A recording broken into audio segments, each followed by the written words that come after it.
This is the first generation ES8, NIO's flagship and their very first car. However, it's not what we call a success, because many of its designs were eventually abandoned by later models, and when compared to the latest NT 2.0 platform cars, it doesn't live up to the flagship title, especially in terms of its outdated intelligence.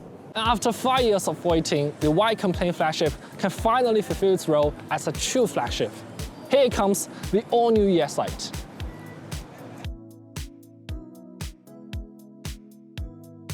Reviewing a NIO is actually quite simple, as they always have the same specs and platforms, while the intelligent features and vehicle dynamics can get constant upgrades. Which means it's just sort of pointless to introduce a NIO down to the last detail. So in today's video, I'll show you some parts that you might be interested in. I'm Harris, you're watching Mac EV.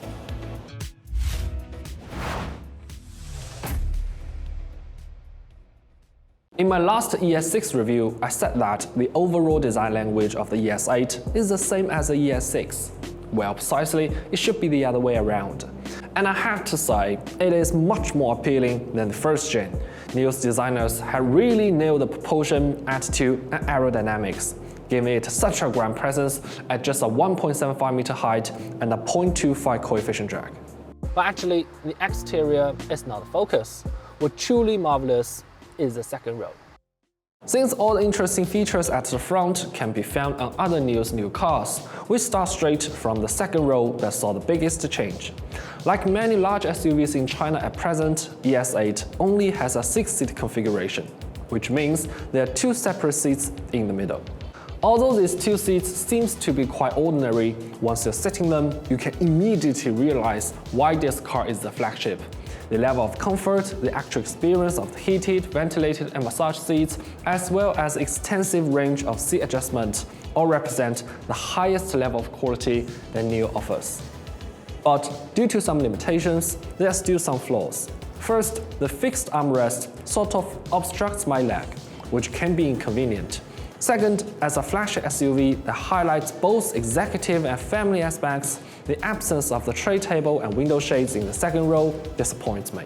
Lastly, despite being a 5.1 meter long SUV, the interior space is still not as generous as expected. This results in occasional annoyance with the adjustment of the backrest corresponding to the cushion. One thing worth mentioning is that the queen passenger seat is standard in every trim, and both mid-row seats on the executive version have leg support, which means if you have 4 people in the car and they all desire a very relaxed sitting position, you will have to sort of manage the leg room to ensure everyone is satisfied and comfortable. Speaking of the executive version, I have to mention its most eye-catching feature. Firstly, it replaces the fixed armrests that have cup holders, so you can finally spread your legs much wider. But I'm not sure why you need to do that here. Secondly, it has 3 wireless chargers. Yep, that's right, 3 chargers for 2 passengers. Actually, one of them is specifically reserved for the future NIO phone. But if you put one here, the 2 other chargers will become unusable. Lastly, the button for the fridge was too hidden to be found easily, and it cannot be controlled via voice command. If you ask Nomi to open the fridge, it will respond you with this. Hi Nomi. 我在。如何打开冰箱的盖板？拆下冰箱的顶盖。首先拆下冰箱的顶盖及压缩机的后盖。Don't worry then, this will be fixed via future OTA. However, this executive console is priced at €2,600 in China. Do you think it was the price? Let me know in the comments. Besides the console, the second row seats in the executive version also saw some changes.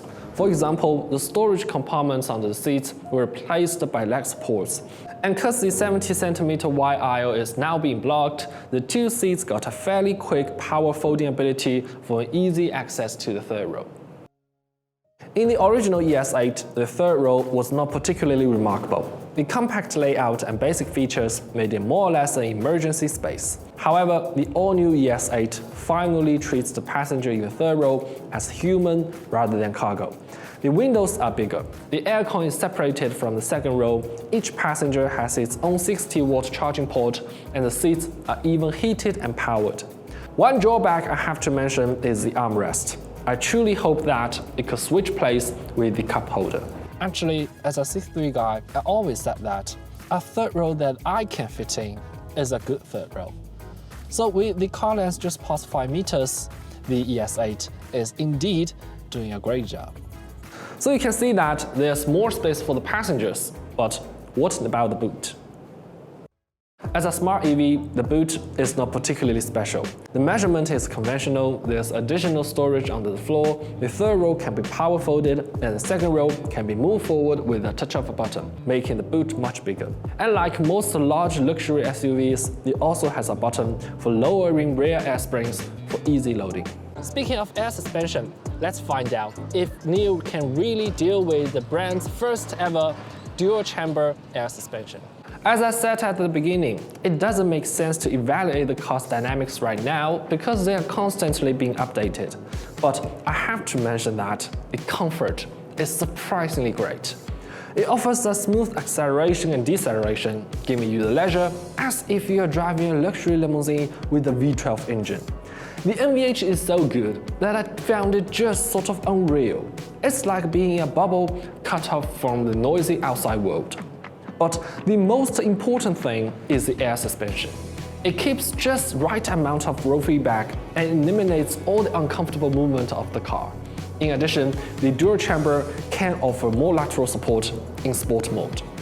Of course, the sport mode in this 5-meter-long 3-row SUV is not really for sport. I would rather see it as a comfort mode when dealing with continuous cornering. Here's the thing, there are actually not many car makers in the whole world that can tune a dual-chamber air suspension well, so I have to give NIO a big thumb up for getting it right. Moreover, all this tuning can also be upgraded in the future via OTA to get even better performance.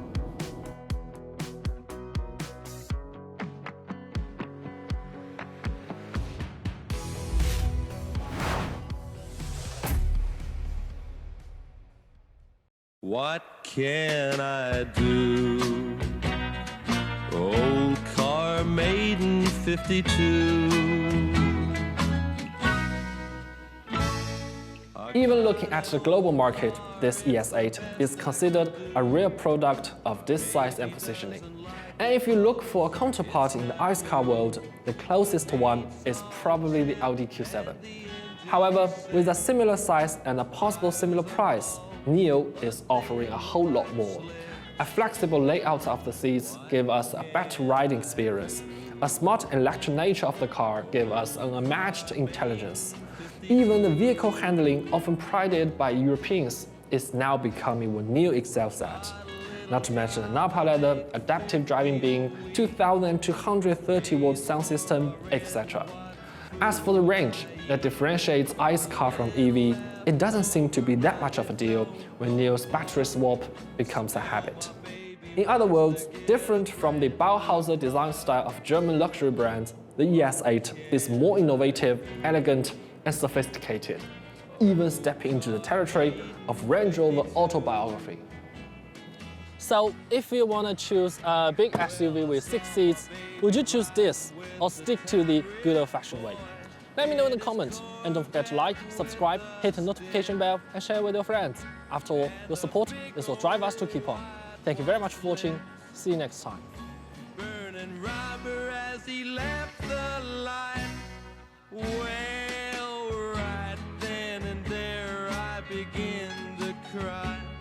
I just lost my baby.